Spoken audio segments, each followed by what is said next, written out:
မိသားဖို့ရွေစွာကျုံမခံနာတဲ့ဟော်ဒီလူတော်မင်္ဂလာအကျွေးမွေးလေးကောင်းနာပြုစင်စေတနာသဘောလေးကချစ်စရာအလူရှင်နေပါ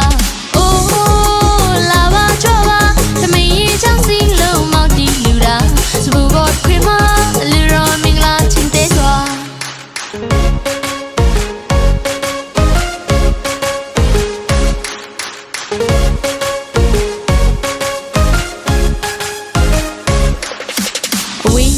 မိသားဖို့ရွေစွာကျုံမခံနာတဲ့ဟော်ဒီလူတော်မင်္ဂလာအကျွေးမွေးလေးကောင်းနာပြုစင်စေတနာသဘောလေးကချစ်စရာအလူရှင်နေပါ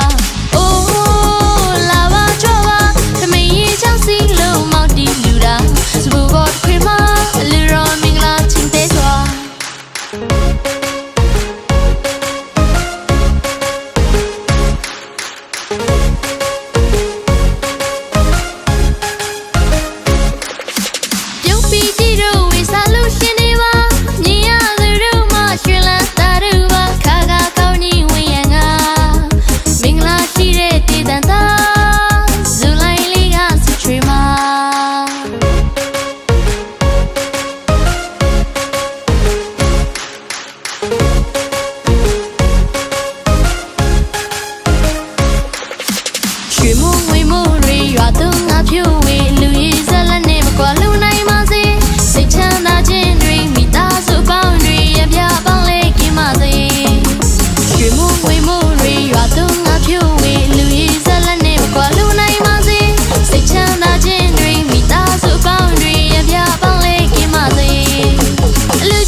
မိသားဖို့ရွေစွာကျုံမခံနာတဲ့ဟော်ဒီလူတော်မင်္ဂလာအကျွေးမွေးလေးကောင်းနာ